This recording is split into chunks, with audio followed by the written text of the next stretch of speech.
Buenos días, doctores. Un gusto saludarlos otra vez. Volvemos a la capacitación de octubre, pruebas rápidas diagnóstica, parte 2 y última parte.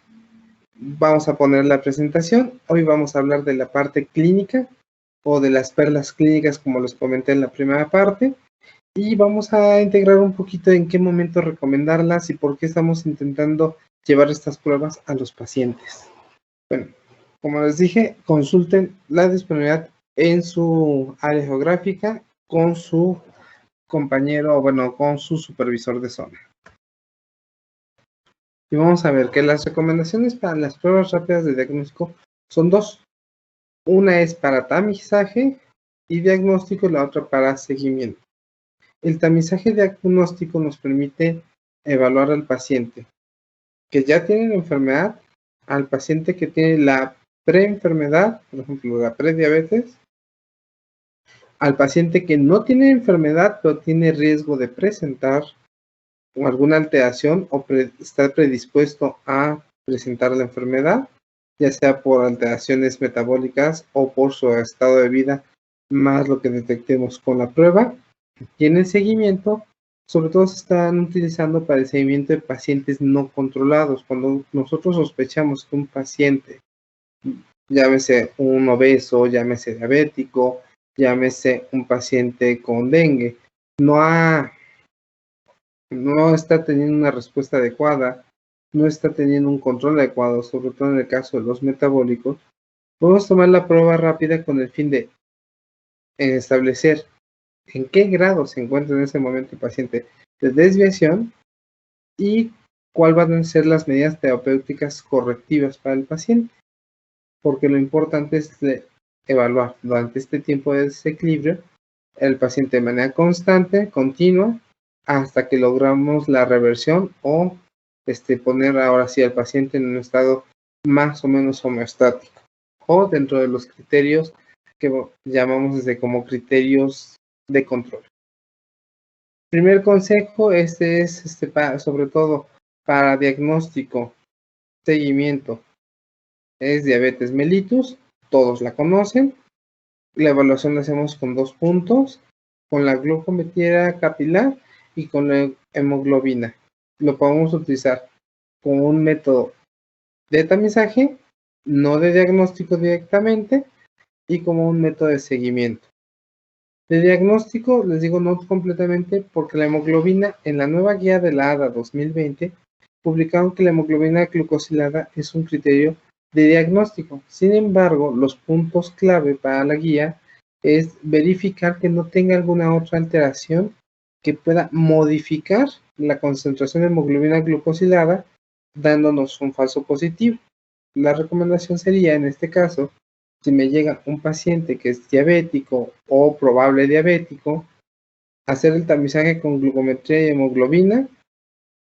Determino si la glucometría y la hemoglobina son similares, me da criterio para emitir mi primer diagnóstico, doy tratamiento, lo envío más o menos una semana a casa con tratamiento farmacológico y nueva muestra central, y lo vuelvo a evaluar cuando llegue a mi consulta otra vez con los dos criterios. ¿Para qué? Para estar tratando al paciente cada semana, cada 15 días, o incluso a criterio médico puede ser cada 3 días si la descompensación es muy elevada y el paciente está teniendo dificultad para trabajar. En esta nueva guía también nos maneja que el utilizar tanto la hemoglobina como algún parámetro glucométrico, ya sea central, capilar, prueba de tolerancia a la glucosa, me permite evaluar las condiciones del paciente y cuántas complicaciones agudas y crónicas puede tener en el corto a mediano plazo. También nos permite evaluar el estado alimenticio y la forma de alimentación del paciente para recomendar cualquiera de las dietas que actualmente están en boga dentro del área médica, como son el ayuno intermitente. Hay pacientes en los que se puede recomendar, sobre todo los controlados, pero necesitamos tener justamente estas dos medidas para decirle al paciente: su glucometría es correcta, su hemoglobina es correcta, puedo recomendar una dieta mucho más agresiva, o no son correctos, la dieta puede ser no tan agresiva y necesitamos ajustar también el tratamiento farmacológico. Obviamente, con respecto a las guías de práctica clínica, empezando ya sea con metformina o con algún medicamento en combinación. ¿Para qué? Para el objetivo de siempre, mejorar la calidad de vida. Les dejo de todas maneras ahí en donde está ahí un poquito más de información de dónde se tomó y las recomendaciones, las enfermedades que pueden modificar esta glucosa en ayuno o modificar la hemoglobina glucosilada. Y de todas maneras intentamos subir a la plataforma la guía de la ADA 2020 de manera completa.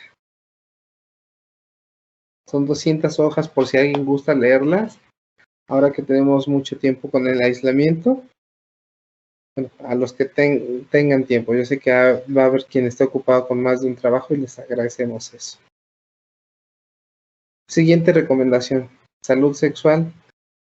En el reporte 2019 de la PAO, o bueno, la Organización Panamericana de la Salud, reportan que las enfermedades crónicas, sobre todo asociadas a la salud sexual o de transmisión sexual, se encuentra, si no en incremento, sí alarmantemente en una cantidad constante, es decir, una prevalencia constante, con un gran número todavía de muertes. No se ha llegado a la meta propuesta para el año 2019 de menos de 700,000 muertes al año en todo el continente. Siguen siendo más de esta cantidad. Por ejemplo, para VIH, el contagio de las hepatitis sigue siendo un evento elevado. De hecho, les dejo igual el documento para que lo puedan consultar. Y una metodología o algo que proponen como parte de los criterios para su diagnóstico oportuno es, literal, tamizar a toda la población adulta, adulto joven o adulta, que tengan vida sexual activa. Porque todos lo sabemos, VIH es asintomático hasta por un periodo de 10 años, hepatitis puede pasar asintomática, sobre todo la tipo C, por periodos de 1 a 2 años, teniendo la repercusión de esteatosis y sea hepático. Y la hepatitis B, aunque es la menos común y la menos transmisible por causa sexual, también está dentro del mismo reporte y también se aconseja tamizarlo. Yo sé que tenemos muchos pacientes por otras causas, por gripas y diarreas, como comentamos algunas veces con supervisión, pero es un buen punto en el cual podemos aportar un granito más para hacer un tamizaje correcto, una detección correcta y empezar a tratar al paciente de manera oportuna. Síndrome metabólico. Este es muy importante. En salud, las personas con diabetes, obesidad, prácticamente abarcan varios millones de personas en el país. Por lo tanto, pacientes obesos que cursen con diabetes no diagnosticada, hipertensión, alteraciones en los lípidos o cualquier otro componente del síndrome metabólico va a abundar. De hecho, significa que aproximadamente hasta el 20% de la población podría tener una de estas alteraciones.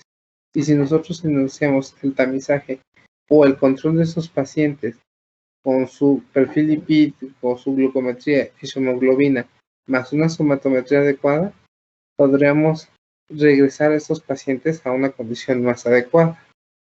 De hecho, cabe la pena recordarles que en estos pacientes se vuelve necesario e importante recalcarles la necesidad de que haga una reducción del 20% de su peso corporal a lo largo del tratamiento, porque llega a revertir, en el caso de los que tienen resistencia a la insulina, la resistencia y disminuir la presión arterial.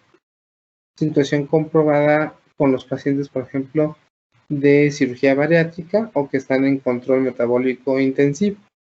Y podemos utilizar estas 3 pruebas que son muy rápidas para en 15 minutos establecer qué parámetro está, cuáles son las características del paciente y cómo vamos a actuar para esa reducción tanto de peso como de riesgos.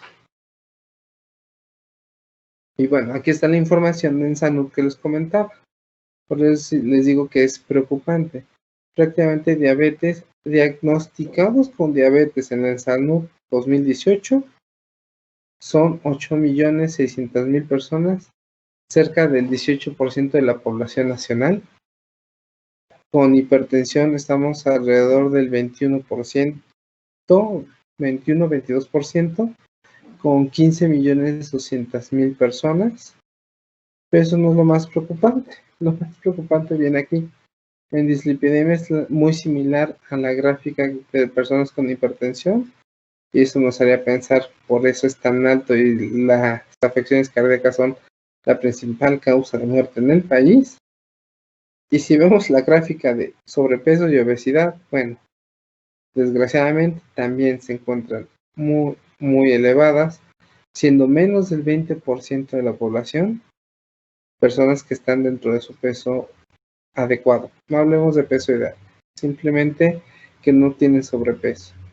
Estamos hablando que 62 millones, más de 62 millones de personas sufren de alguna alteración en su peso, y pues al final de cuentas, de esas 62 millones de personas, una gran cantidad las atendemos en consultorios. Pues nosotros podemos justo cambiar esa perspectiva que tienen de tiene obesidad o sobrepeso, va a caer en dislipidemia, en resistencia a la insulina, va a caer en hipertensión y por lo tanto en complicaciones. Podemos prevenirlo con una consulta oportuna, una prueba rápida, comentándole el característico, pues estando ya en consulta yo puedo aplicar la prueba y por lo tanto, pues empezar un tamizaje y volvernos poco a poco el médico de cabecera, como les hemos mencionado antes, de ese paciente. Recuerden que los pacientes siempre van a correr atrás del médico que les solucionó algo. Yo sé que puede haber casos en los que no, pero podemos actuar con los pacientes y demostrar que nuestra capacidad técnica, clínica y resolutiva es la mejor y que estamos orientados a prevenir su salud y que eso les va a dar resultados a mediano y largo plazo.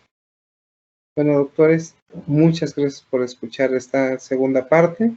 Nos vemos el próximo mes. El próximo mes, si todo sigue adecuado, tendremos una sorpresa en la actualización clínica para ustedes, pero solo los puedo dejar ahí con una nueva sorpresa. Gracias por escucharnos.